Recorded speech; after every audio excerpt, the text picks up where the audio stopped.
ও আচ্ছা, গ্যাস আসছে। তোমার গ্যাসের বিল কত? স্যার, গ্যাসের বিল।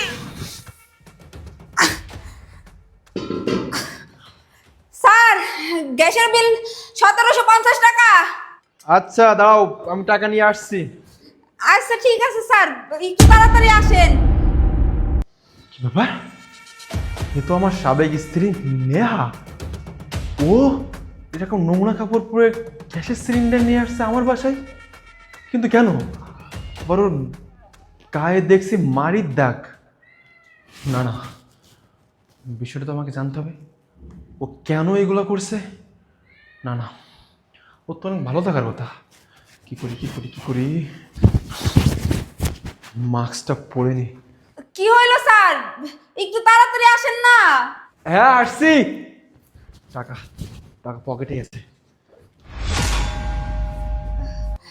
স্যার, এই যে গ্যাসের বোতল নিয়ে আইছি। হ্যাঁ সে তো বুঝছি। আচ্ছা আমাদের বাসার লিফটটা তো নষ্ট। তুমি কি এই গ্যাসের সিলিন্ডার কাঁধে করে নিয়ে সিঁড়ি বেয়ে বেয়ে এখানে আসছো? স্যার, আমি এই গ্যাসের বোতলটা 7 তলা সিঁড়ি বেয়ে বেয়ে নিয়ে আইছি। আপনাকে লিফটটা তো নষ্ট, এই জন্যে। কি করবো স্যার কন? আমরা তো গরিব মানুষ, কাজ করে তো খাইতে হইব। আচ্ছা স্যার, আমার টাকাটা তাড়াতাড়ি দিয়ে দেন, আমি চলে যাবো। সন্ধ্যা হয়ে গেছে। যদি মালিকে জানতে পারে আপনাকে বাসায় আমি এত সময় নষ্ট করছি, তাইলে আমার অনেক বকা দিব। আমার টাকাটা তাড়াতাড়ি দিয়ে দেন। হ্যাঁ, তোমার গ্যাসের বিল দেবো। আচ্ছা তুমি একটা কাজ করো না, আমি তো আবার গ্যাসের সিলিন্ডার লাগাতে পারি না। এর আগে যারা আসতো ওরাই লাগিয়ে দিত। তুমি এই গ্যাসের সিলিন্ডারটা ওইখানে লাগিয়ে দিয়ে সোফায় আসো, আমি তোমাকে টাকা দিয়ে দিচ্ছি। আচ্ছা ঠিক আছে স্যার, কোন জায়গায়? এই তো ওই যে ওইখানে। আচ্ছা ঠিক আছে। আচ্ছা সাবধানে সাবধানে, হ্যাঁ।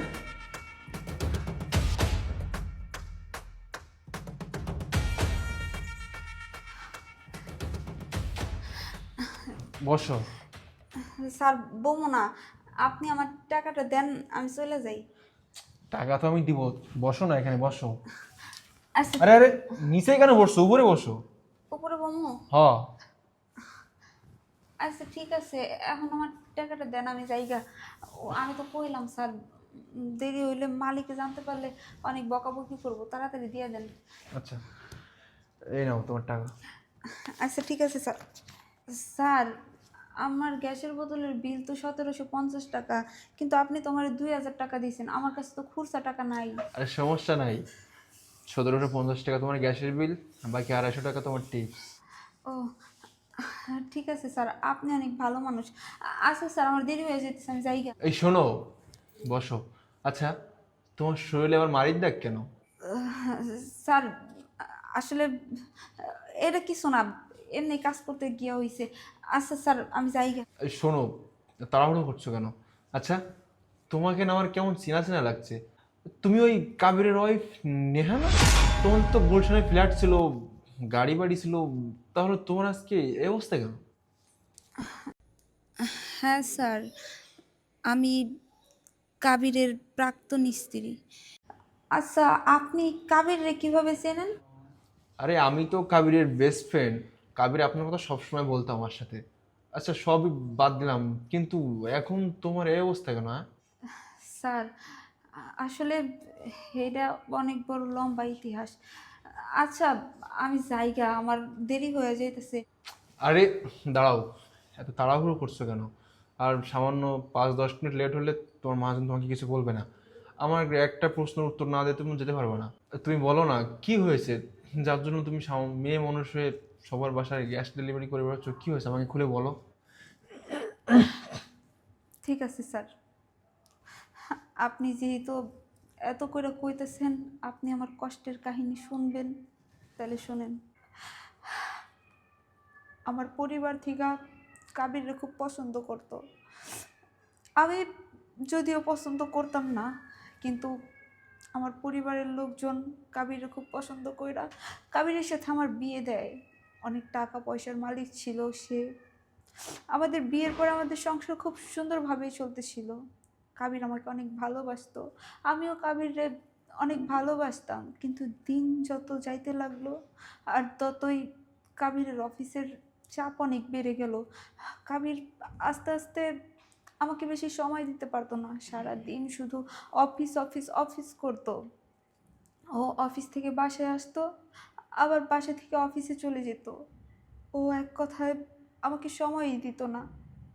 হ্যাঁ, একটা মেয়ে মানুষ বলেন কতক্ষণ ঘরে বসে থাকতে পারে? আমি যখন কাবিরে বলতাম যে তুমি আমাকে নিয়ে একটু শপিং মলে চলো, ও আমাকে টাকা দিয়ে দিত, কিন্তু ও আমার সাথে যাইতো না। আপনিই বলেন, একটা মেয়ে মানুষ একা একা কি শপিং করতে যাইতে পারে? আমি একা একা যাইতাম, আমার ভালো লাগতো না, তারপরেও আমি যাইতাম। আবার আমি যদি কাবিরে বলতাম যে আমার নিয়ে একটু বাইরে চলো, আমার কিছু খাইতে ইচ্ছে করতেছে, আমার নিয়ে যাইতো না।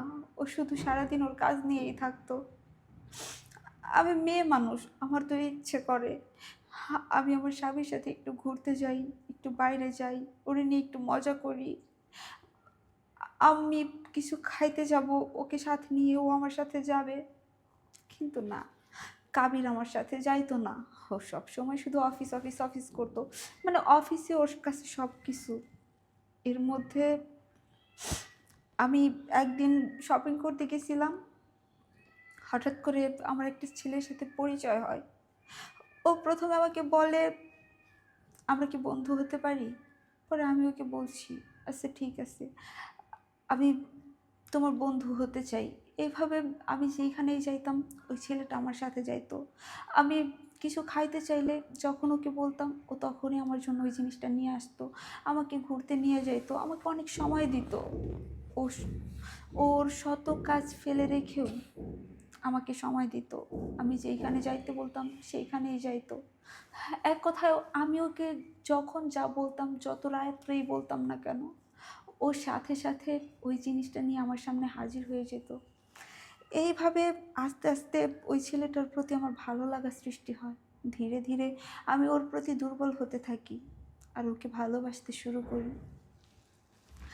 আমি বলতে চাইছিলাম যে আমি ওই ছেলেটাকে ভালোবাসি, কিন্তু আমি বলার আগে ওই ছেলেটাই আমাকে বলে দেয় যে ও আমাকে ভালোবাসে। আর আমিও তো মনে মনে ওকে পছন্দ করতাম, কিন্তু বলতে পারতাম না। হঠাৎ করে একদিনও আমাকে বলে, নেহা, আমি তোমাকে সত্যি সত্যি ভালোবেসে ফেলছি, তুমি যদি রাজি থাকো তাহলে আমি তোমাকে বিয়ে করতে চাই। আমি ওকে বলছিলাম যে আমি বিবাহিত, আমার হাজব্যান্ড আছে। ও বলল কোনো সমস্যা নাই, তুমি যদি তোমার হাজব্যান্ডকে ডিভোর্স দিয়ে আমার কাছে আসতে পারো তাহলে আমি তোমাকে বিয়ে করব।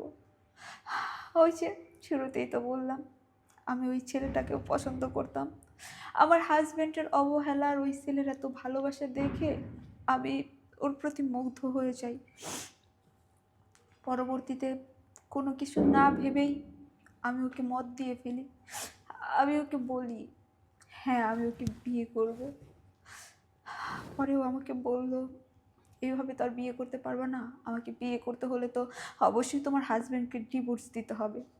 আমি সাথে সাথে রাজি হয়ে যাই, কারণ ওই যে এই ছেলেটার কাছে আমি ক্ষণিকের ভালোবাসা পাইছিলাম। আমি ভাবছিলাম এই ছেলেটাকে বিয়ে করলে হয়তো বা আমি সুখে থাকবো, এই জন্য সুখের আশায় আমি আমার হাজব্যান্ডকে ডিভোর্স দিই।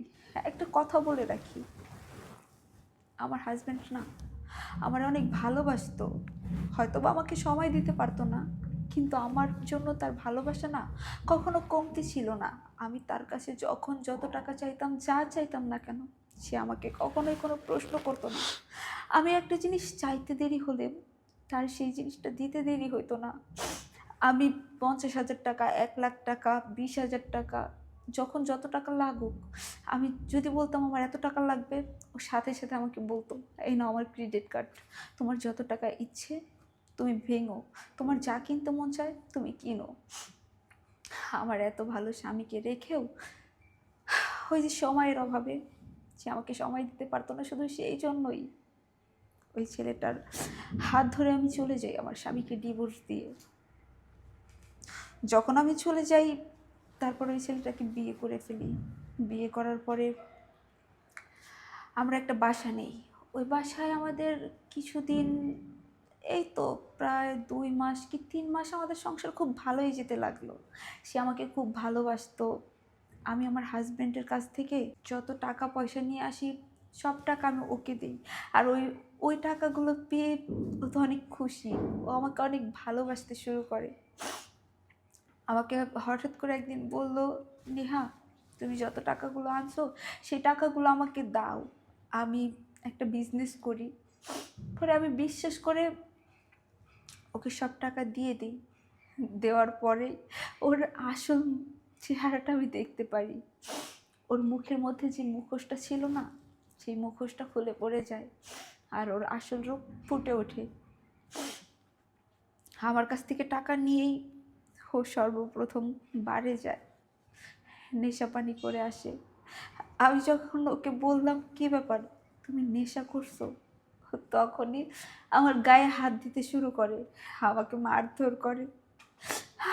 আর তখন থেকে আমার উপর অত্যাচার শুরু হয়। আমি না শত অত্যাচার, শত অন্যায় সহ্য করে ওর সাথে থাকতে চেয়েছিলাম। কেন জানেন? ওই যে আমি ওই মানুষটার জন্য আমার প্রথম স্বামীকে ডিভোর্স দিয়ে ওর হাত ধরে চলে আসছি। যে স্বামী কখনো আমার গায়ে একটা ফুলের টোকা দেয়নি, সেই স্বামী কখনো গলার স্বর ভারী করে আমার সাথে কথা বলেনি, সেই স্বামীকে টকিয়ে আমি যেখানে ভালোবাসা পাওয়ার আশায় আসলাম, যার সাথে ভালো থাকার জন্য আসলাম, সেই মানুষটা আমার গায়ে হাত তুলতে শুরু করলো। আমাকে মারধর করতো, অনেক নির্যাতন করতো। তারপরেও আমি তার সাথে সংসার করতে চেয়েছিলাম। দিন যত যেতে লাগলো, আমার আমার প্রতি তার অন্যায় অত্যাচার ততই বাড়তে লাগলো। আপনি জানেন, শুধু মারধর পর্যন্ত সীমাবদ্ধ থাকেনি সে। সে প্রতিদিন বাড়ি যেত এবং বিভিন্ন মেয়েদের সাথে সম্পর্ক রাখতো। একদিন তো আবার বাসার ভেতরেই মেয়ে মানুষ নিয়ে ঢুকে। আমি যখন বললাম, কি ব্যাপার, তুমি আমার বাসায় আমার বিছানায় অন্য একটা মেয়ে নিয়ে সময় কাটাইতেছ, তখনই তখনই ও আমার চুল ধরে আমাকে ইচ্ছে মতো মানে, আমাকে বলে, তোর যদি থাকতে মন চায় আমার সাথে, তাহলে এগুলো সহ্য করেই থাকবি, আর যদি আমার সাথে থাকতে না পারিস, তাহলে তুই আমার বাসা থেকে চলে যেতে পারিস। আমি অনেক কষ্ট সহ্য করতাম, কিন্তু ওকে ছেড়ে আসতে চাইতাম না। কিন্তু ভাগ্যের কি পরিহাস, কিছুদিন পরে আমি ওকে যত টাকা পয়সা দিছিলাম, সব টাকা মেয়েদের পিছনে আর মদ খেয়ে ফুরিয়ে ফেলে। তারপরে কি করছিল জানেন? ওর তো টাকা লাগবে, নিজে তো কোনো কাজকর্ম করে না, ওর টাকা লাগবে, ওর মদ খেতে হবে, মেয়েদের সাথে আড্ডা দিতে হবে, সেই জন্য শেষমেশ ও আমাকে কাজের লোক বানিয়ে ফেলে। আপনি জানেন, যে স্বামীর কাছে আমি এত ভালোবাসা পাইতাম, সেই স্বামীর সাইরা এসা যার হাত ধরে আসলাম, সে আমারে মানুষের বাসার কাজের মাইয়া বানাই দিল। আমি ওর জন্য মানুষের বাসায় কাজ পর্যন্ত করছি। আমি কাজ করে ওরে টাকা পয়সা আইনা দিতাম, আর ও সেই টাকা দিয়ে মেয়ে মানুষ নিয়ে ফুর্তি করতো, নষ্টামি করতো, আর আমারে অনেক মারধর করতো। পরে আমি কি করব? আমি এগুলো সহ্য করতে না পেরে এক সময় ওর বাসা থেকে চলে আসি। আমি ভাবলাম, আমার যদি মানুষের বাসায় কাজ করেই খেতে হয়, বিভিন্ন জায়গায় কাজ করেই খেতে হয়, তাহলে ওর মতো মানুষের সাথে থাকি আমার কি লাভ? আমি ওর সাথে কেন থাকবো? ওই যে যেই কথা সেই কাজ। পরে আমি ওকে ছেড়ে চলে আসি। আর দেখতেই তো পাচ্ছেন, অনেক জায়গায় কাজের চেষ্টা করছি, কোনো জায়গায় কাজ হয় নাই। শেষমেশ শেষমেশ আকাশ ভাইয়ের সাথে পরিচিত হয়। পরে ওনার হাতে পায়ে ধরছি আমি, ধরে বললাম যে আমার একটা কাজের ব্যবস্থা করে দেন, আমি 2-3 দিন ধরে কিচ্ছু খাই না, আমার একটা কাজের খুব দরকার। উনি এই যে আমার শরীরের যে মারধর দেখতেছেন না, এই মারধরের আঘাত দেখা উনি আমাকে বলতেছে, না তোমারে কোনো কাজ কাম দেওয়া যাইব না, আমার মনে হয় তুমি চুরি করে আইছো, নাহলে তোমার শরীরে তো মারধরের দাগ কেন থাকবো। পরে আমি ওনার হাতে পায়ে ধরি, হাতে পায়ে ধইরা ওনার দোকানে কাজ করি। বুঝেনি তো, মাইয়া মানুষ কেউ কাজ দিতে চায় না, ওনার কাছে অনেক রিকোয়েস্ট করি। রিকোয়েস্ট করার পরে উনি রাজি হয়ে যায়। তারপরের থেকে এই তো চলতেছে, মানুষের বাসায় বাসায় গ্যাস ডেলিভারি করতেছি। কি করব বলেন, এছাড়া যে আমার আর কোনো উপায়ও নাই। বেঁচে থাকতে হইলে তো দুই বেলা দুই মুঠো খাইতে হইব, আর এখন নিজের এই পেটটা বাঁচানোর জন্য হইলেও কিছু না কিছু তো করতে হইব। তাই আর কি গ্যাস ডেলিভারির কাজ করতেছি। আচ্ছা, অনেক কথাই বললাম। আমার এতদিন অনেক কষ্ট ছিল, এই কষ্টের কথাগুলো না নিজের মনের মধ্যেই পুষা রাখতাম, কাউরে কইতে পারতাম না। আর কেনাই শুনবো আমার কষ্টের কথা। অনেক দিন পরে আপনার কাছে আমার কষ্টের এই কথাগুলা কইতে পাইরা মনটা হালকা হইল। আচ্ছা, সবই তো বুঝলাম, কিন্তু এত কিছু হয়ে যাওয়ার পরে তুমি তোমার বাবা মার কাছে তো যেতে পারতে, তুমি তোমার বাবা মার কাছে কেন কিছু না? বাবা মার কাছে কেমনে যাবো কন? বাবা মার কাছে যাওয়ার মতো যে আর মুখ নাই আমার। যেই বাপ মায় পছন্দ করে যেই পোলার সাথে আমার বিয়ে দিল, সেই পোলার সংসার ছাইরা সুখের আশায় আমি অন্যজনের হাত ধরলাম। আমি যখন আবার প্রাক্তন স্বামীকে ডিভোর্স দেই, তখন আমার ফ্যামিলি থেকে বারবার আমাকে না করছিল, বলছিল, নেহা এই কাজ তুই করিস না, কারণ যেই ছেলের সাথে তোর বিয়ে দিছি সেই ছেলেটা অনেক ভালো, তোরে অনেক সুখে রাখবো, তোরে সময় দিতে পারে না দেখে তুই এই ধরনের কাজ করিস না, ওই মানুষটারে ঠকায় তুই কোনোদিন ভালো থাকবি না। কিন্তু আমি তাদের কোনো কথাই শুনি নাই। যখন তাদের অমতে গিয়ে আমি আমার সেই ভালোবাসার মানুষের হাত ধরি, তখন তারা আমারে ত্যায্য করে দিছে। এখন আর বাবা মায়ের কাছে যাইতে পারুম না। ওই যে একটা কথা আছে না, আল্লাহ সার দেয় কিন্তু সাইরা দেয় না। কাউরে ঠকায়া কেউ কখনো সুখী হইতে পারে না। আমি আমার এত ভালো হাজবেন্ডরে সাইরা যার হাত ধরলাম, দিন শেষে সেই মানুষটাই আমাদের মানুষের বাসার কাজের লোক পর্যন্ত বানাই ফেললো। কি করার, ভাগ্যের লিখন কখনো খণ্ডানো যায় না। যে আল্লাহ সার দেয় কিন্তু কাউরে সাইরা দেয় না। আমার পাপের শাস্তি আমি পাইছি, আর জানি না কতদিন পাবো। ঠিক আছে, তাহলে আমি আসি। নেহা,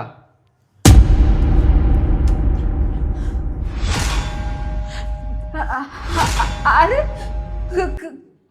কাবির, তুমি? আমি এতক্ষণ তোমার সাথে কথা বলতেছিলাম, আমি তোমার সাথে কথা বলতেছিলাম। কাবির, কাবির, আমি যা করছি আমি ভুল করছি, আমারে মাফ করে দাও। আমি অনেক বড় পাপী, অনেক বড় গুনাহগার, আমি অনেক বড় পাপ করছি। কাবির, আমি তোমার সাথে যে পাপ করছি, তোমার মনে আমি যে কষ্ট দিছি, আমি আমি অন্যায় করছি, তুমি আমার প্লিজ মাফ করে দাও। আমি আমি জানতাম না যে এটা তোমার বাসা। আমি তোমার বাসায় আসছি গ্যাস ডেলিভারি করার জন্য। বিশেষ করো, আমি তো তোমার অনেক জায়গায় খুঁজছি, অনেক জায়গায় খুঁজছি, কিন্তু তোমার কোনো জায়গায় আমি পাই নাই। আমি কখনো কল্পনাও করতে পারি নাই যে তোমার সাথে আমার এইভাবে দেখা হয়ে যাবো। কাবির, কাবির, দোহাই লাগে তুমি আমার মাফ করে দাও। আমি তোমার সাথে ভুল করছি, অন্যায় করছি, আর আমার ইতিহাস তো আমি তোমারে কইলাম। কাবির, আমি ভালো নাই, আমি তোমারে ঠকায় তোমারে সাইডা সাইডা ভালো নাই, আমারে মাফ করে দাও কাবির। আরে আমি তোমাকে মাপ ওই দিনই করে দিয়েছি যেদিন তুমি আমাকে ছেড়ে অন্য একটা ছেলের হাত ধরে চলে গেছিলে। আরে এই পাগলি, যাকে ভালোবাসা যায় তার উপর কি রাগ করে থাকা যায় বলো? আমি তোমাকে অনেক ভালোবাসতাম দেয়া, তুমি হয়তো বা আমার ভালোবাসা বোঝো নাই। আচ্ছা, আমার না একটা কথা খুব জানতে ইচ্ছে করে, আমি কি এতটাই খারাপ ছিলাম? এতটাই যে যার জন্য তুমি আমাকে ছেড়ে অন্য একটা ছেলের হাত ধরে চলে গেছিলে? হ্যাঁ মানছি, আমি মানছি যে আমি তোমাকে সময় দিতে পারতাম না, কিন্তু কেন যে সময় দিতে পারতাম না এটা কি একটাবার ভেবে দেখেছো? যদি একটাবার মন থেকে ভাবতা যে আমি তোমাকে কেন সময় দিতে পারি না, তাহলে হয়তো বা আজকে তোমার আর আমার সম্পর্কটা এমন থাকতো না, আমাদের সম্পর্কটা অনেক ভালো থাকতো। আমি দিন রাত অফিসে থাকতাম, পরিশ্রম করতাম, কেন কার জন্য করতাম বলো? তোমার জন্যই তো করতাম। তুমি তো নিজ মুখে স্বীকার করলা যে যখন যা চাইতে আমি আমার ক্রেডিট কার্ড তোমাকে ধরিয়ে দিতাম, তো তোমার যা ইচ্ছে তুমি তাই করো, কখনো কষ্ট দেখো না, তোমার যেটা খেতে মন চায় তুমি সেটা খাও, তোমার যেখানে যেতে মন চায় তুমি সেখানে যেও, কখনো প্রশ্ন করতাম না। একটাবার ভাবতে পারতা যে আমি ওর কাছে যখন যা চাই ও আমাকে তখন তাই দেয়, কিন্তু এই দেওয়ার পিছনে যে কারণটা, এই কারণটা যদি খুঁজে বের করতা, তাহলে হয়তো আজকে তোমার আমার সম্পর্ক এমন থাকতো না। আরে এত এত টাকা যে খরচ করতা, এই টাকা তো ইনকাম করতে হতো নাকি? আর এই টাকা ইনকাম করতে গেলে কি করতে হতো বলো তো? দিন না তোমার অফিসে পরিশ্রম করতে হতো, পরিশ্রম না করলে তো টাকাটা আসতো না, তুমি তো ইচ্ছা মতো খরচ করতে পারতাম। আরে তুমি না শেষে আমার সঙ্গে যে কাজটা করেছো না, এই কাজটা না, এই কাজটা আমি আমি আমি সারা জীবনও বলতে পারবো না রিয়া। আমার তুমি মাফ করে দাও কাবির। আমি যে ভুল করছি, যে অন্যায় করছি, ওই অন্যায়ের শাস্তি আমি খুব ভালোভাবে পাইছি। আল্লাহ আমার ওই অন্যায়ের শাস্তি দিয়ে দিছে। তুমি আমারে প্লিজ মাফ করে দাও কাবির। আমরা কি চাইলে পারি না আবার আগের মতো এক হইয়া দুইজনে আবার সুন্দরভাবে সংসার করতে? আমরা কি পারি না সবকিছু শুরুর থেকে শুরু করতে? নেহা তুমি আমাকে হাসাইলা, আমার দিকে তাকাও, আমার দিকে তাকাও নি, আমি মানুষটা কিন্তু আজও বিয়ে করি নাই, আমার কিন্তু টাকা পয়সার অভাব কিছুই নাই, তুমি সেটা ভালো করে জানো। চাইলে না, চাইলে কিন্তু আমি 10টা বিয়ে করতে পারতাম, কিন্তু আমি কিছু বিয়েই করি নাই। কেন জানো? কারণ এইখানে এইখানে একটা মেয়েকে জায়গা দিয়েছিলাম, সে হচ্ছে তুমি। তোমাকে আমি ভালোবাসছিলাম নেহা, তুমি আমার ভালোবাসা বোঝো নাই। আমি আর কখনো না বিয়েও করবো না, তবে এটাও ঠিক, আমি তোমার জন্য কষ্ট পাবো নিহা, কিন্তু আমি তোমার জন্য কাঁদবো না। আমি তোমাকে ভালোবাসি নিহা, কিন্তু আমি তোমার সঙ্গে একই ছাদের নিচে থাকতে পারবো না। আমি সারা জীবন না তোমার এই রেখে যাওয়া স্মৃতি আর তোমার কষ্টগুলো নিয়েই বেঁচে থাকবো, কিন্তু তোমাকে কখনো আমি আর গ্রহণ করবো না। না নিহা না, আমি তোমার সঙ্গে থাকতে পারবো না। শোনো, তুমি আমার বাসায় গ্যাস দিতে আসছো না? আসছো তো নাকি? তোমার গ্যাসের বিল 1750 টাকা, আমি তোমাকে 2000 টাকা দিছি, বাকি 250 টাকা দিয়ে তুমি যাওয়ার সময় কিছু খেয়ে নিও। আর হ্যাঁ, আমি অনেক অনেক অনেক খুশি হব যদি তুমি আজকের পর থেকে আমার চোখের সামনে কখনো না আসো, আমার বাসার আশেপাশে তুমি কখনো আসবে না নিয়া। কারণ আমি তোমার এই মুখটা না আমি দেখতেছি না, কারণ তোমার এই মুখের দিক তাকালে না আমার সে পুরনো সব স্মৃতি ভেসে ওঠে। আমি সেটা চাই না, যেটা আমি পার করে আসছি এটা আমি আর কখনোই ফিরে পেতে চাই না। যাও নিহা, চলে যাও। আমি অতীতে যেটা ফেলে রেখে আসছি বর্তমানে ওটা আমি আবার নিতে চাই না। যাও। কাবির, প্লিজ আমারে মাফ করে দাও। নেহা, এই মুহূর্তে তুমি এখান থেকে গেলে সব থেকে বেশি আমি খুশি হব, তুমি কেন বুঝছো না? সো লিভ নাও। হ্যাঁ কাবির, আমি চলে যাচ্ছি। আমি আর তোমাকে কষ্ট দিব না। তবে যাওয়ার আগে আমি তোমার কাছে একটা অনুরোধ করি। দেখো, তুমি আমাকে মন থেকে মাফ করে দিও। আমি তোমার সাথে যে অন্যায় করছি সেটার শাস্তি আমি হারে হারে পাইছি। একটা কথা আছে না, প্রত্যেক মানুষেরই দাঁত থাকতে দাঁতের মর্ম দেওয়া উচিত। দাঁত হারাই যাওয়ার পর আর খুঁজে কোনো লাভ নাই। আমি জানি আমি আর কখনোই তোমাকে পাবো না। চলে যাচ্ছি কাবির, ভালো থেকো।